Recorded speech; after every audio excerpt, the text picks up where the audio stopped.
Hello, I'm Jonathan Price of the University of Oxford, where I'm associated with Pusey House, which is an Anglo-Catholic house, and where I'm a fellow at St. Cross College. I'm in the law faculty as my home at the University of Oxford. And I've been asked to speak to you today for a few minutes about what may interest the Anglo-Saxon conservative tradition, or what we might call the English-speaking conservative tradition, in Polish thought and political history. I've augmented the question slightly just to deal more broadly with what I would call Polish culture. That would include thought and political history and the Polish nation. When I was in Warsaw a few years ago, I saw a sign for one of the political actors inside of Poland. And I asked someone what it meant. And a loose translation of it was, my address is in Warsaw, but I live in Europe. And it depicted a young person who was clearly, modern and cosmopolitan and very European in a certain sense, but was also happened to be Polish. But the person could have happened to have been almost anything else. It could have been, my address is in Berlin, but I live in Europe. I live my life, who I really am, is related to Europe. Now, it seems to me that that doesn't represent anything particularly Polish or German, or maybe even particularly anything European. And so it's a bit of an empty phrase that doesn't help us to get to something, to the kind of identity, the kind of belonging, and the kind of political tradition that we might want to claim as our own, and that also might claim us as its own. I think there is a different version of that kind of phrase that I've seen in and amongst the Poles I know, and in and amongst the traditions in Poland. And that would be something like this. I am Polish, and we, Poles, are part of Europe. Europe there does mean political Europe, as it currently, its current instantiation as the European Union. But Europe there, in the phrase, I am Polish, and we Poles are parts of Europe, means something closer to Christendom, or the West. That is, we are Polish and from Poland. We don't look north or south predominantly, or east. These are all in the strict sense and also in the metaphorical sense. But we look west. We look toward the other countries that have been part of the Latin Christian establishment and that have undergone the history and the vicissitudes of the past, and both the recent past and the intimacy of war, and the ancient past and in the intimacy also of political friendship. Now, I am Polish and we are part of Europe. Let me unpack that. I'll unpack that in 4 areas that I think, as a conservative coming from the English-speaking tradition, that I would look at Poland and say, those are things that we might want to imitate or to have as part of our tradition, or where they are part of our tradition, that we might want to emphasize. Or when we're told it's impossible to have these things, we can say, well, Poland has them. And if Poland has them as a part of this Western civilization, as a part of Christendom, as a part of Europe, maybe we can have them too, since we are siblings in a broader civilizational family. And that's one of the themes that will come up. That is the question of nation and civilization and the competition that is put between them in some places, which ends up not being a contradiction in Poland, rightly understood. Now, the 4 areas I will speak about in very briefly. One is moderation against revolution. The second is the we, the first person plural of belonging. The third is non-secularism, the fact of non-secularism. And the fourth is the great project, that is Poland as a great project, or just the fact of a great project. So let me speak briefly about these. Moderation against revolution, which is something that contemporary Poland And historical Poland as a nation has represented well, involves both tradition and belonging, coupled with virtue and liberty. It's the kind of tradition that, for instance, can have both a republican tradition and a monarchical tradition without seeing that these two need to be separated, that one would have to pursue one or the other, either toward revolution or reaction, the modern republican route, or one of the modern republican routes, or some of the modern monarchical routes. This relation between tradition and belonging, which can be two ways of speaking about the same thing, and virtue and liberty, which also can be two ways of speaking about the same thing, is exhibited in the way that when Poland looks to its own national history, it looks to those who put together the Polish constitution, and it looks to a patrician class, that is, a leadership class which was there both because they came from certain families and because they had certain virtues that were honed in liberty. It was an aristocratic class in the classic sense of representing the best of a nation, not merely those who had been born into the best families. Now, this has exhibited itself in Poland in the last 30 years in a very peculiar way, in a particular way, in a good particular way. It's exhibited itself in Poland's, rather than Poland escaping the judgment of the past, Poland has decided to actually place that judgment of the past about what is right and wrong and true and untrue and beautiful and ugly, to place that judgment in a new idiom and to make it ours, to make it their own, to make it contemporary Polish. And the making it their own is possible because Poland was able to have for a long time a nation without necessarily needing or without necessarily necessitating a state. That is, Poland was able to persist even when there wasn't someone from the nation who could govern Poland. And this brings us to the second, this ours, making the judgments of history our own, relates to the we of belonging, my second point. Nation without necessarily needing a state. Of course, Poles wanted a state of their own and wanted the partition to end and wanted, in this center of Europe to have the Polish nation rule itself. But it was able to persist without having that always in place, showing that there was a reality present that wasn't only based on power being exercised over or against a people. The poets, the religion, the literature, these forms of living memory all helped to foster the hope that there would be a time when Poland was reunited and not under foreign rule or domination.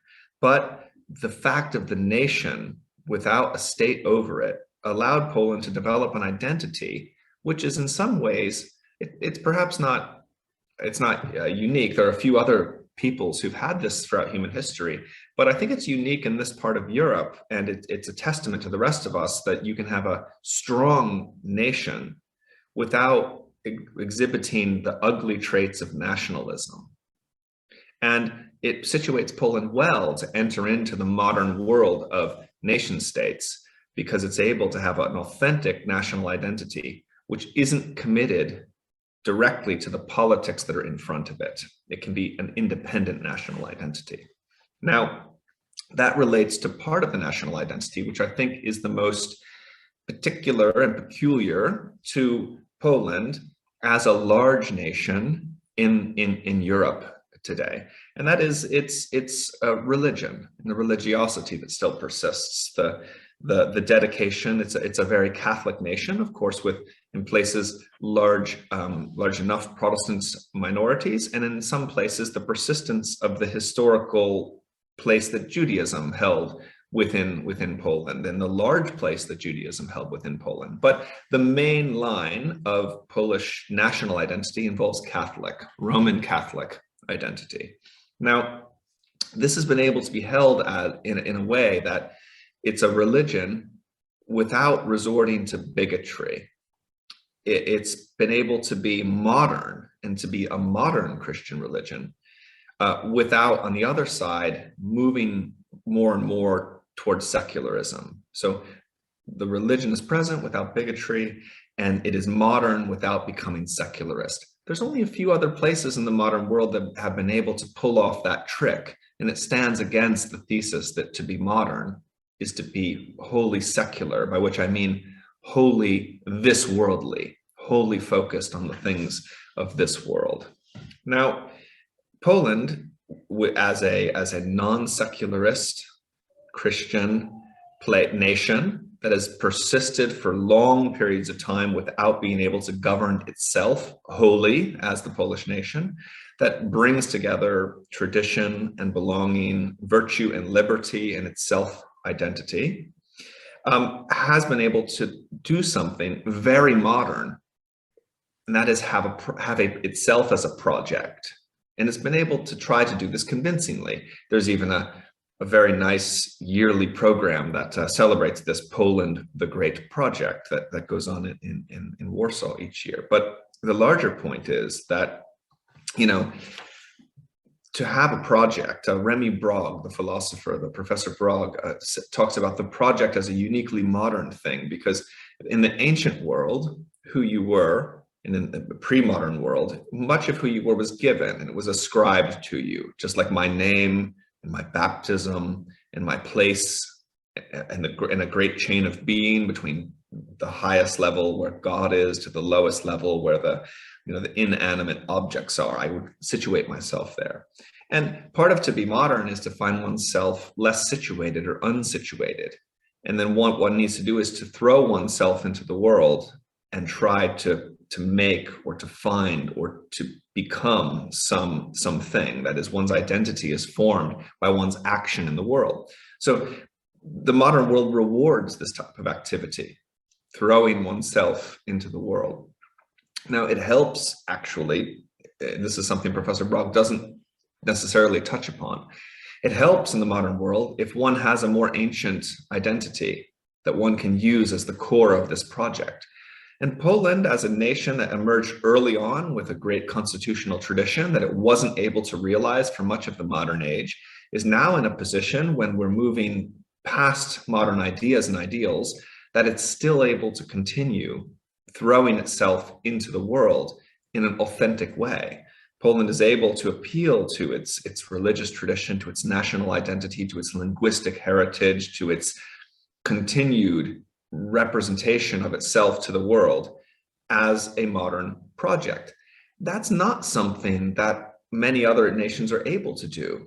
There's many more question marks surrounding that, not only because of the failed nationalisms of the 20th century, but also because many of them have muted or blunted or shaved away or decimated in the classical sense, like taken at least a tenth of their identities away or hidden their identities from themselves. And so when they reach back to appeal to that bit of identity that would need to be present in order to have a successful project in the modern world, it's no longer there. Poland doesn't have that problem. Poland still has that authentic sense of itself that it can appeal to, and can appeal to without having to weave it out of whole cloth, and can quilt it back together into a modern and traditional way of life, culture, nation state ultimately. Now, it need not be said for people who live throughout in other parts of Europe that a project needs workers and needs people to work on it. And Poland is very fortunate in the sense that it has a lot of persons who are dedicated to work. Poles are hard workers. We know this in Poland. We see it, what's been done in the last 30 years. And anyone who's lived abroad, who's come across Poles in all areas of life, from the university down to the persons who help make sure that our houses are built to the standards we want and for which we don't always have workers. Poles are very hard workers. And that is needed in a nation, and it should be celebrated that that is present within the nation. And I want to relate that actually to two other things that are present in Poland that make the project of Poland something that could be it could be realistic and realizable in a way that it might not be if it were a project in other European nations. And that is, Poles, in part because of their political history, and in part because they're sensible people, are attached to property, to home ownership. Whenever they can, they will want to own the piece of property, to own the home. I think that's not only because of for negative reasons of keeping other people away and having something that is one's own, but also because it's understood that if one is going to work well, one needs to work from somewhere. And the home is where Poles work from. It's a people that still is very attached to the home and the things that go on around it. And what better way to have that than to have control over it and to be able to determine what happens within one's own property. And that's a good thing that also relates to the work that is done from the home, the work of the family, the work of religion, the work of culture, the work of, actually just going away to work. The second, and this is a converse of it, or at least obverse perhaps, that is, there's a skepticism of Poles about government-only solutions. So it's good then that Poles are attached to property and to home ownership and to things like that, because when one does have this place which one controls and which one can work from, one doesn't need to rely on government as much to do the things that are better done by families in their own homes. And the skepticism about government solutions also helps them to have a realistic sense of what's possible at the level of the nation state. That is, the nation might be able to do it alone, and we as Polish households, as persons who live and work our lives out within this land, might be able to provide solutions. But the government, while very helpful and very useful and in times of emergency completely necessary, might be the wrong level to look to provide solutions to deep, long-standing problems.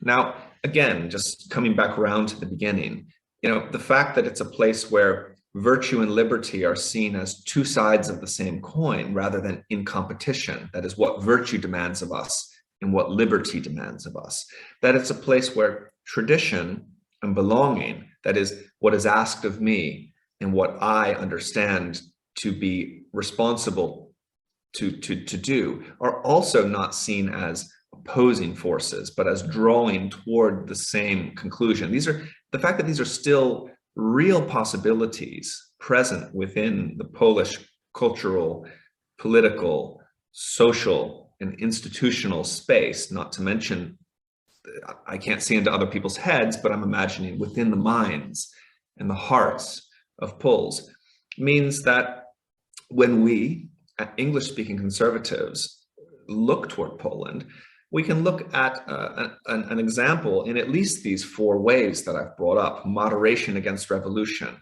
the we of belonging, the non-secularism, and what it takes to have a great project, that we can look to Poland and learn from some of what Poland does well. I think I'll use that as a conclusion to my remarks and say that I also have gratitude to Poland for having me as a guest in the country for a number of years, where I've also worked and enjoyed my time and learned some of what I've tried to share today. So, dziękuję bardzo.